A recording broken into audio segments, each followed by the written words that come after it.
नमस्कार दोस्तों, मैं संदीप लोकवाणी संदीप क्लासेस में आपका हार्दिक स्वागत करता हूं। तो बच्चों, बिना किसी देरी के हम अपनी क्लास स्टार्ट करते हैं। देखिएगा, हमारा हिंदी की कंटिन्यू क्लास आ रही है और इससे पहले हमारी क्रिया की 2 क्लासें आ चुकी हैं और क्रिया की आज तीसरी क्लास है और कोशिश करेंगे आज हम क्रिया को समाप्त कर लें।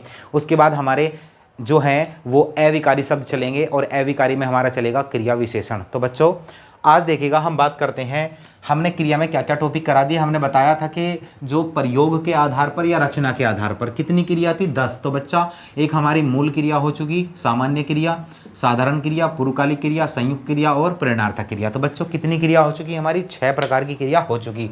तो बच्चा, आज हम 7वें प्रकार की क्रिया की बात करेंगे। तो मैं इसे मिटा रहा हूँ। तो 7वीं प्रकार की क्रिया क्या होगी, क्या क्या किस प्रकार की क्रिया होगी। तो बच्चा देखिएगा, 7वें नंबर की क्रिया होगी हमारी 7वें नंबर की क्रिया है हमारी द्विकर्मक क्रिया।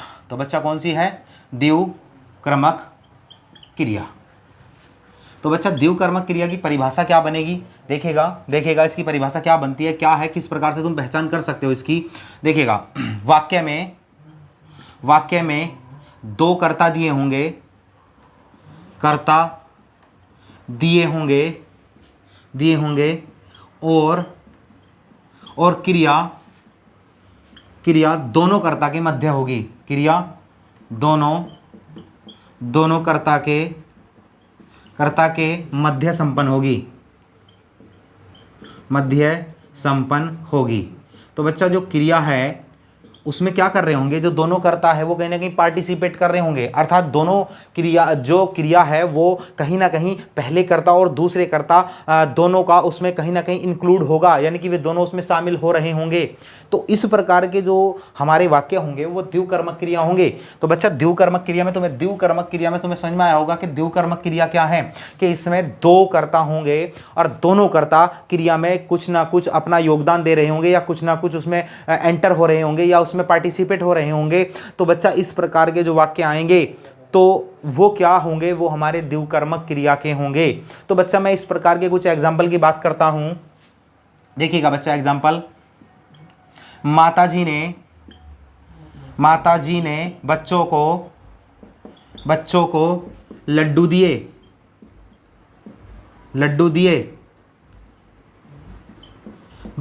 तो बच्चा, इसमें क्या है, माताजी ने बच्चों को खाने के लिए लड्डू दिए या लड्डू दिए। तो बच्चा देखना है, लड्डू देना एक क्रिया है। तो बच्चा, माताजी दे रही है और बच्चे उसे ले रहे हैं। तो बच्चा, माताजी का देना और बच्चों का लेना, तो कहीं ना कहीं क्रिया में दोनों का पार्टिसिपेट है, अर्थात दोनों का इंटरफेयर है, अर्थात दोनों उसमें भाग ले रहे हैं। तो बच्चा, इस प्रकार के जो वाक्य होंगे तो वो हमारे द्विकर्मक क्रिया के होंगे।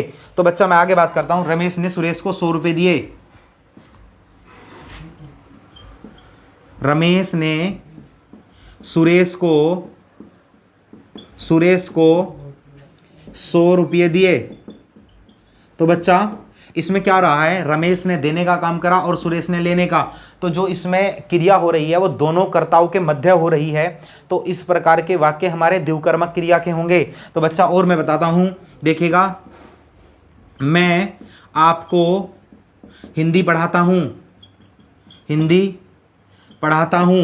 तो बच्चा, मैं पढ़ाता हूं और आप पढ़ते हो, तो दोनों इसमें क्या कर रहे हैं, कहीं ना कहीं दोनों का योगदान है क्रिया को करने में। तो इस प्रकार के वाक्य द्विकर्मक क्रिया के होंगे। बच्चों ने अध्यापक से शिक्षा ग्रहण की।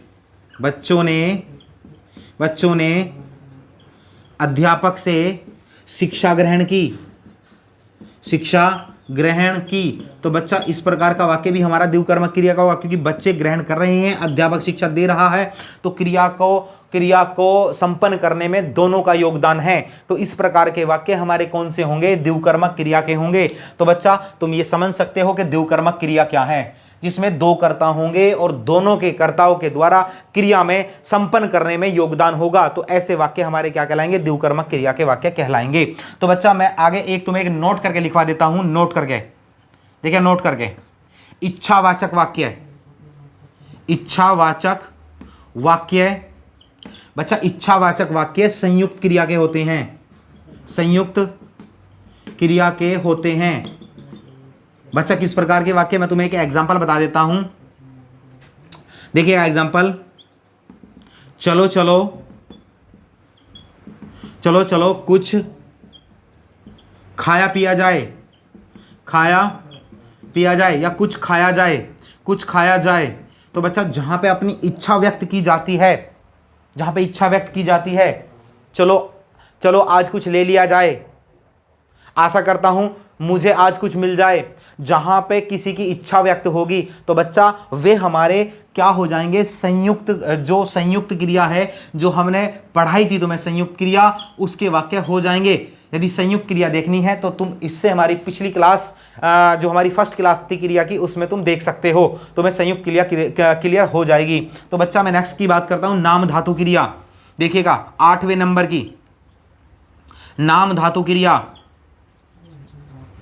नाम धातु क्रिया। बेटा नाम धातु क्रिया की बात करूं, नाम, नाम का मतलब क्या होता है, या तो वो संज्ञा हो सकती है, या सर्वनाम हो सकता है, और या फिर विशेषण। बच्चा बहुत इंपॉर्टेंट है, ध्यान रख लेना। और धातु का मतलब होता है खुद अपने आप में क्रिया। धातु का मतलब क्या होता है, क्रिया। तो बच्चा इसमें ध्यान रखना है कि धातु का मतलब क्या होता है, क्रिया होता है। तो इसमें हमारी परिभाषा क्या बनेगी, तो बच्चों इसमें हम परिभाषा देखते हैं क्या बनेगी। देखिएगा ये जो संज्ञा, सर्वनाम और विशेषण है, और इसमें क्या होगा, आना आवाना प्रत्यय जुड़कर जो संज्ञा बनेगी वो हमारी नाम धातु, सॉरी जो क्रिया बनेगी वो हमारी क्या कहलाएगी, नाम धातु क्रिया कहलाएगी। इसकी परिभाषा मैं लिख देता हूं, संज्ञा, सर्वनाम और विशेषण, इनमें क्या हो जाएगा, आना आवाना, आना आवाना प्रत्यय, प्रत्यय जुड़कर जो संज्ञा बनेगी, जो क्रिया बनेगी, जो क्रिया बनेगी वो नाम धातु क्रिया होगी, नाम धातु क्रिया। तो बच्चा मैं इसके कुछ एग्जाम्पल बता देता हूं तुम्हें। बच्चे सड़क पर बतियाते हुए जा रहे हैं। बच्चा इसका एग्जाम्पल, बच्चे सड़क पर बतियाते हुए जा रहे हैं। तो बच्चा बतियाना या बतियाता, ये किस प्रकार का, किस क्रिया का वाक्य हो जाएगा, तो ये नाम धातु क्रिया का वाक्य हो जाएगा। तो बच्चा मैं और एग्जांपल बताता हूं, पुलिस ने चोरों को लतियाते हुए थाने पहुंचाया। पुलिस ने चोरों को लतियाते हुए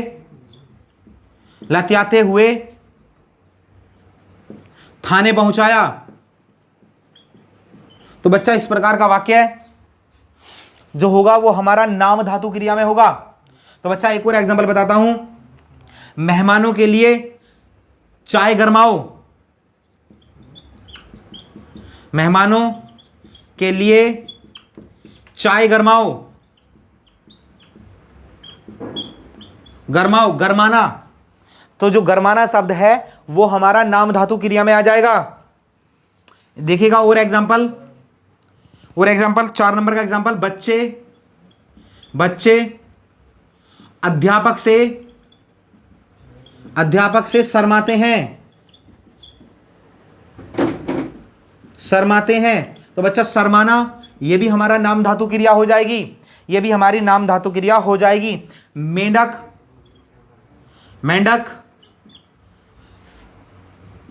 मेंढक तेज टर्राते हैं।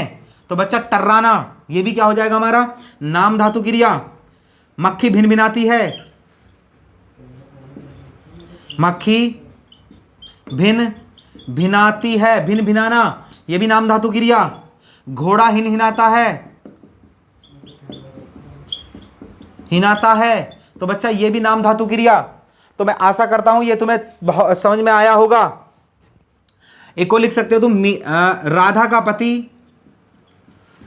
पति पियक्कड़ है। तो पियक्कड़ आना आवाना या पियाना ये सब जितने भी शब्द हैं ये हमारे नाम धातु में आएंगे। बच्चा तुम्हें नाम धातु से पता चला होगा, नाम का मतलब होता है संज्ञा, संज्ञा के स्थान पर सर्वनाम और विशेषण, इनके साथ में यदि आना आवाना शब्द जुड़ते हैं तो वो जो हमारी क्रिया बनती है वो नाम धातु क्रिया बनती है। तो बच्चा दो क्रिया तुम्हारे सामने आई, एक कौन सी, एक तुम्हारी द्विकर्मक क्रिया जहां दो कर्ता होंगे और जो क्रिया हो रही होगी वो दोनों कर्ताओं के मध्य हो रही होगी, तो द्विकर्मक क्रिया। उसके बाद नाम धातु क्रिया, तो बच्चा नाम धातु में क्या बताया कि जो नाम का मतलब संज्ञा सर्वनाम विशेषण, उनके बाद में प्रत्यय जुड़ जाता है आना और अवाना, तो वहां पे जो हमारे क्रिया बनेगी संज्ञा सर्वनाम विशेषण में आना अवाना जुड़ने के बाद, तो वो कौन सी क्रिया बनेगी बच्चा, नाम धातु क्रिया बनेगी। तो मैं आगे बात करता हूं बच्चा, इसे मिटा देता हूं। तो बच्चा नेक्स्ट जो क्रिया है हमारी वो क्रियार्थक क्रिया है। क्रियार्थक क्रिया ये क्या होती है, जहां संज्ञा क्रिया हो जाए तो कुछ ऐसे वाक्य होंगे जहां संज्ञा क्रिया की तरह आती है, तो वहां वो क्रियार्थक क्रिया होगी। तो बच्चा जैसे मैं एग्जांपल बता दूं तुम्हें, सोना बहुत महंगा है,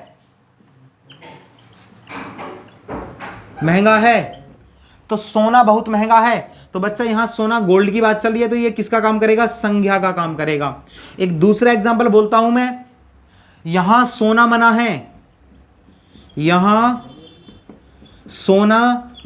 है, तो बच्चा ये जो यहां सोना है ये क्रिया है, तो इस प्रकार के जो वाक्य होंगे वो क्रियार्थक क्रिया के होंगे।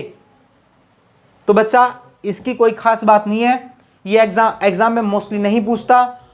तो जो अब तक तुम्हें करा दी गई संयुक्त क्रिया, पूर्वकालिक क्रिया, प्रेरणार्थक क्रिया, और बच्चा आज जो कराई तुम्हें द्विकर्मक क्रिया, और बच्चा एक कराई तुम्हें नाम धातु क्रिया, और एक द्विकर्मक क्रिया नाम धातु क्रिया, और उसके बाद तुम्हारी जो आई क्रियार्थक क्रिया। तो बच्चा आज इससे पहले जो क्रिया कराई वे बहुत इंपॉर्टेंट है, वहां से क्वेश्चन आने के वेरी वेरी इंपॉर्टेंट चांस है। तो बच्चा एक 10वें नंबर की होती है सहायक क्रिया। सहायक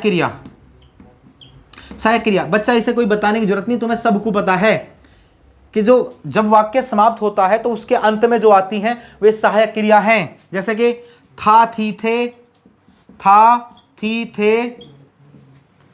है हूं हे हैं,